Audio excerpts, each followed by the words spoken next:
Olá, que a graça e a paz de Deus nosso Pai, de nosso Senhor e Salvador Jesus Cristo seja com você e com os seus. Estamos aqui para continuar o nosso passeio pelo túnel do tempo, continuando a leitura reflexiva da epístola do apóstolo Paulo aos Coríntios, a primeira epístola de Paulo aos Coríntios. Hoje, partindo do capítulo 5, e diz assim,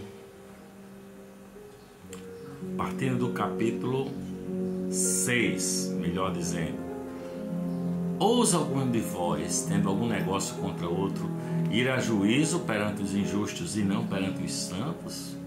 Não sabeis vós que os santos hão de julgar o mundo? Ora, se o mundo deve ser julgado por vós, sois porventura indignos de julgar as coisas mínimas? Não sabeis vós que havemos de julgar os anjos? Quanto mais as coisas pertencentes a esta vida. Então, se tiverdes negócios em juízo, pertencentes a esta vida, pondes na cadeira aos que são de menos estima na igreja? Para vos envergonhar, eu digo, não há, pois, entre vós sábios, nem mesmo um que possa julgar entre seus irmãos? Mas o irmão vai a juízo com o irmão, isto perante infiéis. Na verdade, é já realmente uma falta entre vós terdes demandas uns contra os outros. Por que não sofreis antes a injustiça? Por que não sofreis antes o dano? Mas vós mesmos fazeis a injustiça e fazeis o dano, isso aos irmãos. Não sabeis que os injustos não hão de herdar o reino de Deus? Não erreis, nem os devassos, nem os idólatras, nem os adúlteros, nem os efeminados, nem os sodomitas, nem os ladrões, nem os avarentos, nem os bêbados, nem os maldizentes, nem os roubadores herdarão o reino de Deus. E é o que alguns de vocês têm sido. Mas haveis sido lavado, haveis sido santificado, mas haveis sido justificados em nome do Senhor Jesus e pelo Espírito do nosso Deus, o Espírito Santo de Deus. Todas as coisas me são lícitas, mas nem todas as coisas convêm. Todas as coisas me são lícitas, mas eu não me deixarei dominar por nenhuma delas. Os manjares são para o ventre para os manjares. Deus, porém, aniquilará tanto um como os outros. Mas o corpo não é para a prostituição, senão para o Senhor, e o Senhor para o corpo. Ora, Deus, que também ressuscitou o Senhor, nos ressuscitará a nós pelo seu poder. Não sabeis vós que os vossos corpos são membros de Cristo? Tomareis, pois, os membros de Cristo e falo-los-ei membros de uma meretriz? Não, por certo. Ou não sabeis que o que se ajunta com a meretriz faz-se um corpo com ela? Porque serão, disse, dois numa só carne. Mas o que se ajunta com o Senhor é o mesmo Espírito. Fugir da prostituição. Todo pecado que o homem comete fora do corpo é fora do corpo, mas o que se prostitui pega contra o seu próprio corpo. Ou não sabeis que o nosso corpo é templo do Espírito Santo, que habita em vós, proveniente de Deus, e que não sois de vós mesmos, porque fostes comprados por bom preço? Glorificai, pois, a Deus no vosso corpo e no vosso espírito, os quais pertencem a Deus. Ora, quantas coisas que me escrevestes, bom seria que o homem não tocasse em mulher. Mas por causa da prostituição, cada um tem a sua própria mulher, e cada um tem o seu próprio marido, o marido pague à mulher devida benevolência, e da mesma sorte a mulher ao marido.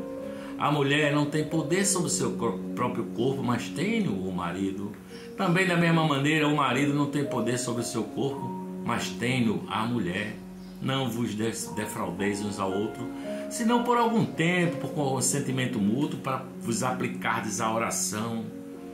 Depois ajuntai-vos outra vez sexualmente, para que Satanás não vos tente pela vossa incontinência. Digo, porém, isso como que por permissão e não por mandamento, porque quereria que todos os homens fossem como eu mesmo, mas cada um tem de Deus o seu próprio dom, um de uma maneira, outro de outra. Digo, porém, aos solteiros e às viúvas, que lhes é bom se ficarem como eu, mas se não podem conter-se, casem-se, porque é melhor casar do que abrasar-se.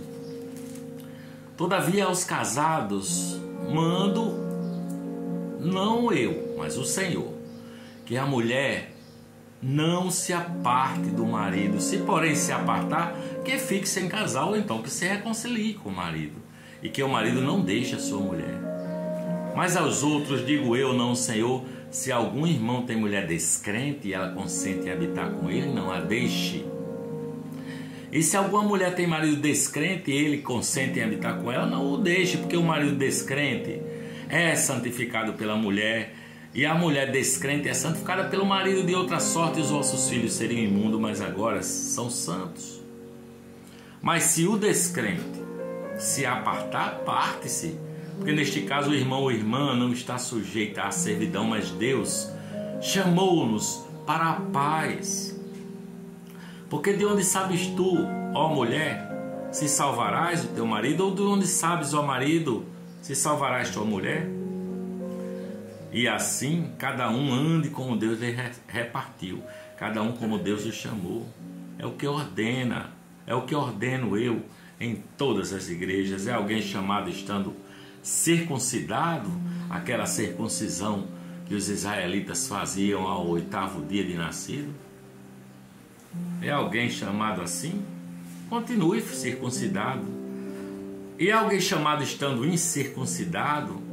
Não procure circuncidar-se. A circuncisão não é nada, a circuncisão, a incircuncisão nada é, mas sim a observância dos mandamentos de Deus. Cada um fique na vocação em que foi chamado. Foste chamado sendo escravo ou servo? Não te dê cuidado, e se ainda pode ser livre, aproveita a ocasião. Porque o que é chamado pelo Senhor, servo. Sendo servo, ele é liberto do Senhor. Da mesma maneira também o que é chamado sendo livre é servo de Cristo. Fostes comprados por bom preço, não vos façais servos dos homens. Irmãos, cada um fique diante de Deus no estado em que foi chamado. Ora, quanto às virgens, não tem outro mandamento do Senhor. Dou, porém, o meu parecer, como quem tem alcançado misericórdia do Senhor para ser fiel. Tenho, pois, por bom, por causa da instante necessidade, que é bom para o homem estar assim. Paulo está falando numa época em que tudo era muito perigoso, era muita perseguição, né? Os imperadores romanos, eles eram malucos, Nero, Calígula, esses caras, eles... Então era um tempo muito difícil, né? Por isso que ele fala que por causa da instante necessidade é bom para o homem estar assim. Estás ligado à mulher? Não busque separar-te. Estás livre de mulher? Não busque mulher. Mas se te casares, não peca. Se a virgem se casar, também não peca. Todavia os tais terão tribulações na carne, e eu quereria poupar-vos. Ele está falando dessa tribulação, dessas perseguições. Era muito difícil você ter um relacionamento com alguém e de repente ver de alguma forma ser separado, forçado, o cara é preso pelos soldados, não é? Enfim, era um tempo muito difícil esse. E Paulo diz: os tais terão tribulações na carne, eu quereria poupar-vos. Isto, porém, vos digo, irmãos, que o tempo se abrevia. O que resta é que também os que têm mulheres sejam como se não as tivessem, os que choram como se não chorassem, os que se alegram como se não se alegrassem, os que compram como se não possuíssem, e os que usam deste mundo como se dele não abusassem, porque tudo passa, a aparência desse mundo passa. E bem quisera eu que vocês estivessem sem cuidado O solteiro cuida das coisas do Senhor e como há de agradar ao Senhor. Mas é natural que o que é casado cuide das coisas do mundo, assim como agradar a sua mulher, lógico. Se eu estou casado, eu preciso agradar a minha mulher, eu preciso fazer o que é bom para ela. Há diferença entre a mulher casada e a virgem. A solteira cuida das coisas do Senhor para ser santa tanto no corpo como no espírito. Porém, a casada cuida das coisas do mundo em como há de agradar o marido. E digo isto para proveito vosso, não para vos enlaçar, mas para o que é decente e conveniente, para vos unirdes ao Senhor sem distração alguma. Mas se alguém julga que trata dignamente a sua virgem, se tiver passado a flor da idade e for necessário, que faça o tal que quiser, não peca, casem-se. Todavia o que está firme em seu coração, não tendo necessidade sexual, mas com poder sobre a sua própria vontade, se resolveu no seu coração guardar a sua virgem, também faz bem. De sorte que o que a dá em casamento faz bem, mas o que não a dá em casamento faz melhor. A mulher casada está ligada pela lei todo o tempo em que o seu marido vive, mas se falecer o seu marido, ela fica livre para casar com quem ela quiser, contanto que seja no Senhor, seja com alguém que tenha alcançado a graça, tenha entendido o plano de Deus, tenha crido no Senhor Jesus Cristo. Será, porém, mais bem-aventurada se ficar assim, segundo o meu parecer, e também eu cuido que tenho o Espírito de Deus. Ora, no tocante às coisas sacrificadas aos ídolos, sabemos que temos toda ciência. A ciência incha, mas o amor edifica. Se alguém cuida saber alguma coisa, ainda não sabe nem como convém saber. Mas se alguém ama a Deus, esse é conhecido dele, assim que, quanto ao comer das coisas sacrificadas aos ídolos, sabemos que o ídolo nada é no mundo, que não há outro Deus senão um só. Porque, ainda que haja também alguns que se chamem deuses, quer no céu, quer na terra, como há muitos deuses e muitos senhores, todavia, para nós há um só Deus, o Pai, de quem é tudo, para quem nós vivemos, e um só Senhor, Jesus Cristo, pelo qual são todas as coisas e nós por Ele. Mas nem em todos há conhecimento, porque alguns até agora comem no seu costume para com o ídolo, coisas sacrificadas ao ídolo, e sua consciência sendo fraca fica contaminada. Ora, o manjar não nos faz agradáveis a Deus, porque se comemos nada temos demais, se não comemos nada nos falta. Mas vede que essa liberdade não seja de alguma forma escândalo para os fracos, porque se alguém te vir a ti, que tem ciência, sentado à mesa no templo dos ídolos, não será a consciência do que é fraco induzida a comer das coisas sacrificadas aos ídolos? E pela tua ciência perecerá o irmão fraco, pelo qual Cristo também morreu. Ora, pecando assim contra os irmãos e ferindo a sua fraca consciência, pecais contra Cristo. Pelo que se o manjar escandalizar meu irmão, nunca mais comerei carne, para que meu irmão não se escandalize. Não sou eu apóstolo? Não sou eu livre? Não vi eu a Jesus Cristo, Senhor nosso? Não sois vós a minha obra no Senhor? Se eu não sou apóstolo para com os outros, ao menos o sou para vós, porque vós sois o selo do meu apostolado no Senhor. Esta é a minha defesa para com os que me condenam. Não temos nós direito de comer e de beber? Não temos nós direito de levar conosco uma mulher irmã, como também os demais apóstolos e os irmãos do Senhor e Cefas? Ou só eu e Barnabé não temos direito de deixar de trabalhar? Quem jamais milita a sua própria custa? Quem planta vinha e não come do seu fruto? Ou quem apacenta o gado e não come do leite do gado? Digo eu isso segundo os homens? Ou não diz a lei também o mesmo? Porque na lei de Moisés está escrito: não atarás ao boi, não atarás a boca ao boi que trilha o grão. Porventura tem Deus cuidado dos bois?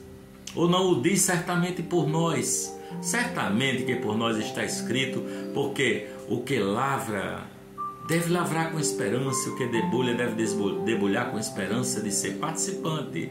Se nós nos semeamos, vos semeamos as coisas espirituais, será muito que de vós recolhamos as carnais?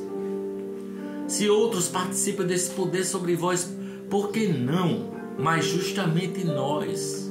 Mas nós não usamos desse direito, antes suportamos tudo para não pormos impedimento algum ao Evangelho de Cristo.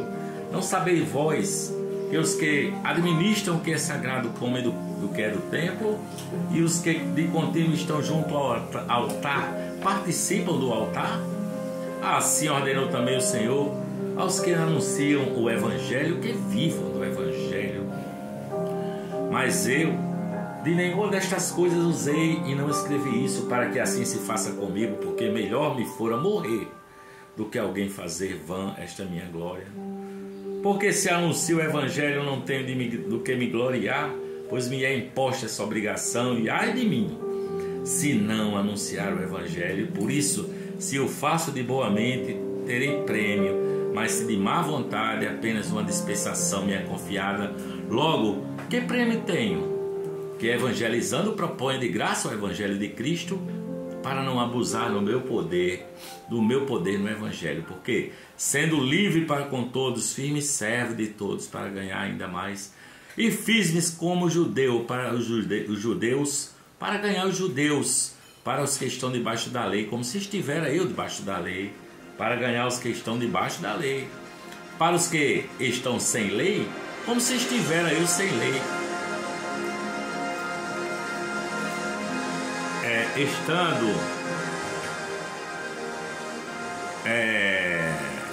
como se estivesse sem lei, não estando sem lei para com Deus, mas debaixo da lei de Cristo, para ganhar os que estão sem lei.